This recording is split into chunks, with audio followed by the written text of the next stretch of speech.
Last lecture में हमने बहुत इंपॉर्टेंट डेफिनेशंस कवर की थी। रोटेशनल डायनामिक्स का जो चैप्टर है अपना 12th बोर्ड के एग्ज़ाम का बहुत इंपॉर्टेंट चैप्टर है, वो हमने स्टार्ट किया था, जिसमें हमने कल सर्कुलर मोशन की कुछ एग्जाम्पल्स, कैरेक्टरिस्टिक्स, उसके बाद रेडियस वेक्टर और एंगुलर डिस्प्लेसमेंट पढ़ा था। What is mean by angular displacement? So it is a angle made by the radius vector at the center of the circle in the specific interval of time. Okay, consider किया था एक particle circular motion perform कर रहा है और उस particle का centre O था, एक पॉइंट P कंसिडर किया था, यहाँ से एक रेडियस वेक्टर R लिया था और एक एंगल मेड हुआ था at the centre of the circle, जिसको हमने डेल थीटा कहा था। और ये एक डेल टाइम में, मतलब इंस्टेंटेनियस टाइम, बहुत छोटा है, इतने टाइम में ये एंगल मेड कर रहा है, इसलिए हमने इसको एंगुलर डिस्प्लेसमेंट कहा था। ठीक है, तो ये एंगल बहुत छोटा है, एक ये लीनियर कंसिडर किया जाता है। लीनियर क्यों? क्योंकि इतना बड़ा एंगल है ना, तो इतने बड़ा एंगल में एक छोटा सा एंगुलर डिस्प्लेसमेंट हुआ, छोटा सा, तो एक छोटा सा लीनियर ही कंसिडर किया जाएगा ना, तो इसलिए हम इसको लीनियर कंसिडर करते हैं। यहाँ पे दिख रहा है लेकिन कर्व नहीं है, ये लीनियर है, तो इसे हम एंगुलर डिस्प्लेसमेंट कहते हैं। इसका एक फार्मूला भी आया था, angle is equal to small R length upon radius. So radius R vector है, रेडियस भी कह सकते हैं। So angular small R length क्या थी? डेल टी, और आर, सो एक सिमिलर क्वांटिटीज का रेशियो है ना, सिमिलर क्वांटिटीज का रेशियो, इसलिए वेक्टर डायमेंशनलेस क्वांटिटी। और इसका जो एसआई यूनिट था, इसका एसआई यूनिट रेडियन था। ओके, रेडियन था, एक्चुअली एंगल है ना, इसलिए इसका एसआई यूनिट रेडियन रहेगा। ओके, सो आज के लेक्चर में भी हमें कुछ इंपॉर्टेंट टर्म्स डिफाइन करने हैं। सबसे पहली टर्म है angular velocity. What is mean by angular velocity? So, angular velocity is the rate of the change of angular displacement. Angular velocity को समझने से पहले समझना पड़ेगा कि दो टाइप के वेलोसिटी रहती है, एक एवरेज वेलोसिटी और एक इंस्टेंटेनियस वेलोसिटी। हमें दोनों भी पढ़ने हैं, उसके पहले इंस्टेंटेनियस वेलोसिटी पढ़ते हैं। लीनियर वेलोसिटी के लिए हमने डिफाइन किया था, लीनियर वेलोसिटी क्या की थी? Limit del t stands to 0 del theta upon del t। अब ये del theta upon del t क्या है? तो ये rate of change of angular displacement with respect to time है ना, लेकिन लीनियर वाला। ठीक है, तो इसको हमने हटा के v is equals to dt of theta, मतलब लीनियर वेलोसिटी किया था। Rate of change of displacement with respect to time, rate of change of displacement with respect to time is called as linear velocity. और इसी को हमने angular के form में define किया था, limit del t stands to 0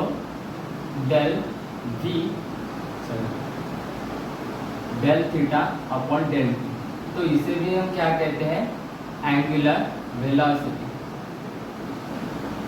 इसमें yes रहेगा, ये लीनियर है ना, लीनियर की वजह से यस, डिस्प्लेसमेंट लीनियर वाला एस से डिनोट करते हैं और एंगुलर वाला थीटा से डिनोट करते हैं। ठीक है, ये वेक्टर के फॉर्म में ऐसा रहेगा ds अपॉन dt, और ये वेक्टर के फॉर्म में ऐसा रहेगा d थीटा अपॉन dt, ये dt वेक्टर में रहेगा। ठीक है, सो लीनियर एंगुलर वेलोसिटी क्या है? The rate of change of displacement with respect to time, ये लीनियर वाला और ये एंगुलर वाला। ठीक है, so what is mean by angular velocity? Angular velocity क्या होती है? The rate of change of angular displacement with respect to time is called as angular velocity। उसी को एंगुलर वेलोसिटी कहते हैं। अब ये बहुत छोटी है, फॉर एग्जांपल छोटी से मतलब ये जो del t stands to zero है ना, इसमें लिमिट लगा हमने, ये जीरो मतलब नियरली जीरो है, नियरली मतलब जीरो नहीं है, नियरली जीरो, जीरो के पास, बहुत पास है। फॉर एग्जांपल कंसीडर करो एक व्हीकल है, वो कार मूव कर रही है एक प्लेस से एक सिटी से अनदर सिटी में। तो एक व्हीकल है, ये पॉइंट ए से पॉइंट बी तक जा रही है और इसकी डिस्टेंस, इसको डिस्प्लेसमेंट मेंटेन करना है, फॉर एग्जांपल 400 किलोमीटर, और ये 2 घंटे में जा रही है, ठीक है। तो इसकी वेलोसिटी क्या रहेगी, इसकी वेलोसिटी रहेगी 400/2 किलोमीटर पर आवर, है ना। तो ये 200 किलोमीटर पर आवर, अब ये ज़्यादा होगी थोड़ी, लेकिन जब एवरेज है ना, 200 किलोमीटर पर आवर एवरेज है ना। अभी क्रिकेट में कैसे होता है, एक ओवर में वो एवरेज निकालते हैं, एवरेज रन रेट कितना होता है, तो एक ओवर में 6 रन भी आ सकते हैं एक सीजर में, बाकी सब डॉट भी जा सकते हैं, और एक ओवर में एक एक करके 6 रन भी आ सकते हैं, वैसे भी आ सकते हैं, लेकिन एवरेज तो सेम ही है ना, एवरेज तो सेम ही रहेगा।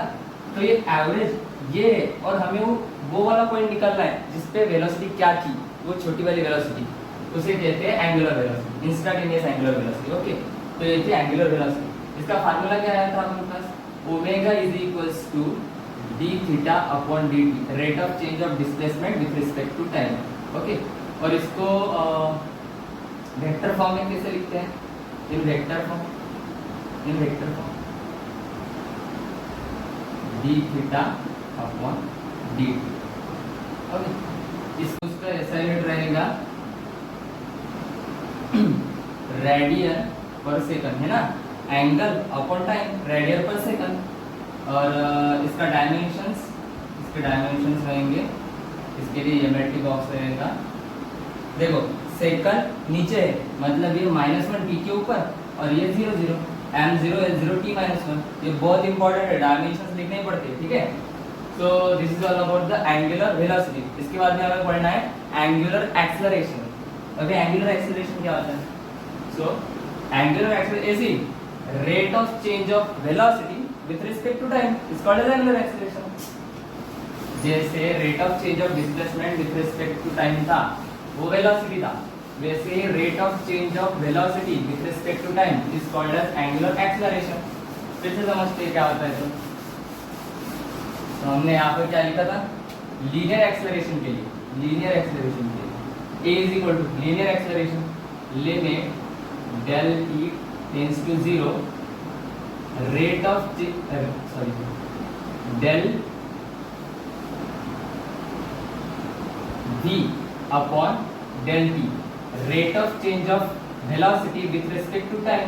तो इसको हमने कैंसिल किया था, तो ये अगर ये कैंसिल करेंगे तो लीनियर एक्सेलरेशन क्या बनेगा, dv upon dt, rate of change of velocity with respect to time is called as linear acceleration.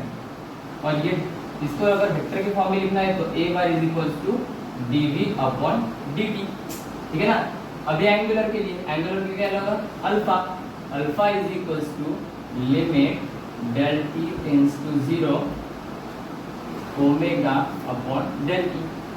Alpha is equals to, ये अगर कैंसिल करेंगे तो d dt of omega, rate of change of angular velocity with respect to time is called as angular acceleration. इसके ही vector form में अगर लिखना होगा तो d ओमेगा अपॉन dt, ये इसका वेक्टर फॉर्म है ना। अभी एंगुलर एक्सेलरेशन होता है, सो एंगुलर एक्सेलरेशन इसे डिनोट करते हैं अल्फा से, ठीक है, अल्फा बार वेक्टर क्वांटिटी है, ठीक है। So the rate of change of angular velocity, rate of change of angular velocity with respect to time is called as angular acceleration, जिसे हम angular acceleration कहते हैं। अब इस angular acceleration की कहानी थोड़ी अलग है, इसके लिए दो फार्मूले, acceleration is equals to omega 2 minus omega 1 upon T, ये एवरेज एक्सेलरेशन है, एवरेज एंगुलर एक्सेलरेशन है। मतलब अगर ओमेगा 2 ये बड़ा होगा और ओमेगा 1 छोटा होगा तो ओमेगा 2 माइनस 1 एक सीलिंग फैन होगा। तो फैन शुरू होते ही इसकी वेलोसिटी कम रहती है, लेकिन अब जब वो कंटिन्यूस घूमते रहता है तो इसकी वेलोसिटी मेंटेन रहती है ना, फास्ट रहती है। तो अगर इसकी velocity final velocity for example consider करते हैं हम 10 और इसकी इनिशियल वेलोसिटी 5 और ये कितने टाइम में घूम रहा है, ये 2 टाइम में घूम रहा है, ठीक है। तो acceleration is equals to magnitude निकाल लिया ना, acceleration equals to 10 minus 5/2 that is 5/2। तो उसका एक्सेलरेशन क्या गया 5/2 रेडियन पर सेकंड स्क्वायर। डायमेंशन निकालेंगे भी इसके फार्मूले के बाद। तो ये होता है एंगुलर एक्सेलरेशन, ठीक है। एंगुलर एक्सेलरेशन के लिए इसका फार्मूला क्या रहेगा, so acceleration is equals to limit del t tends to 0 del omega upon del t. अगर ये हमने कैंसिल किया तो acceleration is equals to d omega upon d t, rate of change of this angular velocity with respect to time is called angular acceleration, okay. तो ये था इसका formula in vector form.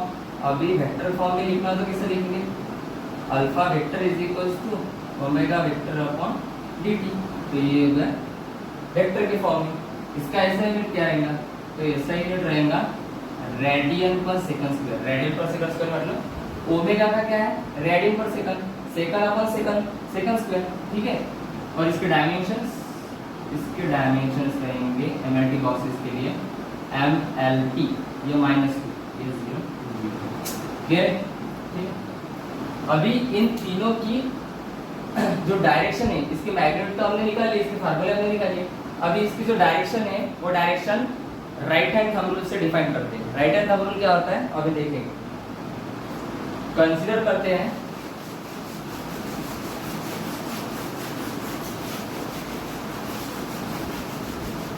Right hand thumb rule हमें angular displacement, angular velocity और angular acceleration की direction देती है। So consider करते हैं ये सर्कुलर मोशन कर रहा है एक पार्टिकल, सर्कुलर मोशन कर रहा है anti clockwise direction, anti clockwise. तो एंटी क्लॉकवाइज डायरेक्शन में एक पार्टिकल सर्कुलर मोशन परफॉर्म कर रहा है, तो उसकी जो मोशन ऑफ एक्सिस रहेगा वो प्लेन ऑफ सर्कल के परपेंडिकुलर रहेगा। ये ऐसा ये परपेंडिकुलर रहेगा, प्लेन ऑफ एक्सिस को परपेंडिकुलर रहेगा। तो राइट हैंड थंब रूल क्या करता है कि अगर मैं मेरा राइट हैंड लूँ और उसको ऐसे बेंड करूँ, ये ऐसे मतलब एक फिंगर जो है वो कर्ड है, वो सेंस क्या कर रहे हैं, वो डिफाइन कर रहे हैं मेरे रोटेशंस को, angular displacement, angular velocity, angular acceleration की डायरेक्शन दिखा रहे हैं ये कर्ड फिंगर्स। तो मेरा थंब जो रहेगा वो परपेंडिकुलर रहेगा, मतलब एक्सिस को परपेंडिकुलर रहेगा। तो जो angular displacement, angular velocity, angular acceleration रहेगा वो हमेशा परपेंडिकुलर रहेगा एक्सिस को ऐसा, ये एक्सिस है। तो ये इस डायरेक्शन में रहेगा, ठीक है। इसकी 3D डायग्राम बना के देखते हैं। For example the particle performing the circular motion और this is the centre. Particle ऐसे परफॉर्म कर रहा है, यहाँ से यहाँ तक गया, तो यहाँ से अगर यहाँ तक गया particle in anti clockwise direction, तो इसकी जो एंगुलर डिस्प्लेसमेंट रहेगा, इसकी जो एंगुलर वेलोसिटी रहेगी और इसका जो एंगुलर एक्सेलरेशन रहेगा वो हमेशा परपेंडिकुलर रहेगा प्लेन ऑफ द एक्सिस को, ठीक है। और फॉर एग्जांपल ये वेलोसिटी है, ये वेलोसिटी अगर कम हो गई, सीलिंग फैन फिर रहा है, शुरू होती है इसकी वेलोसिटी बढ़ती है, लेकिन अगर हम फॉर एग्जांपल लाइन चली गई, फ्लक्चुएट हो गया, तो उसकी वेलोसिटी कम होगी। अगर वेलोसिटी कम होती जाती है तो उसका एक्सेलरेशन भी कम होगा। लेट्स से एक सीलिंग फैन में फिर रहा है, उसकी फाइनल वेलोसिटी 10 कंसीडर करते हैं और उसकी इनिशियल वेलोसिटी मतलब वो अभी बंद होगा ना, तो इसकी वेलोसिटी क्या होगी, कम ही होगी। तो let's say 0 on specific time में, तो इसकी कुछ ना कुछ वैल्यू तो आएगी, मतलब इसकी वैल्यू पॉजिटिव है, मतलब ये ऊपर जाएगा। लेकिन अगर वो उसकी स्पीड मेंटेन हो ही नहीं रही है, वो स्पीड में है ही नहीं, तो उसका एक्सेलरेशन क्या रहेगा, नीचे आएगा, मतलब कि नेगेटिव हो जाएगा। So acceleration depends upon the velocity, okay. ये रहेगा अपना राइट हैंड थंब रूल, इसकी वजह से अपन राइट हैंड, इन तीनों की डायरेक्शंस डिफाइन कर सकते हैं राइट हैंड थंब रूल के मदद से। राइट हैंड थंब, अगर मेरा थंब ऊपर की तरफ रहेगा, ऐसे ऊपर की तरफ, एंगुलर वेलोसिटी, एंगुलर एक्सेलरेशन और एंगुलर डिस्प्लेसमेंट इनकी वैल्यू पॉजिटिव रहेंगी। और अगर यही थंब एंटी क्लॉकवाइज की जगह क्लॉकवाइज अगर घुमा, मतलब ऐसे घुमा, ऐसे इस तरह से इस डायरेक्शन में, तो इसकी एंगुलर वेलोसिटी, एंगुलर डिस्प्लेसमेंट और एंगुलर एक्सेलरेशन ये तीनों की वैल्यू निगेटिव होगी, मतलब नीचे की तरफ जाएंगी। ओके, इसे हम कहते हैं राइट हैंड थंब।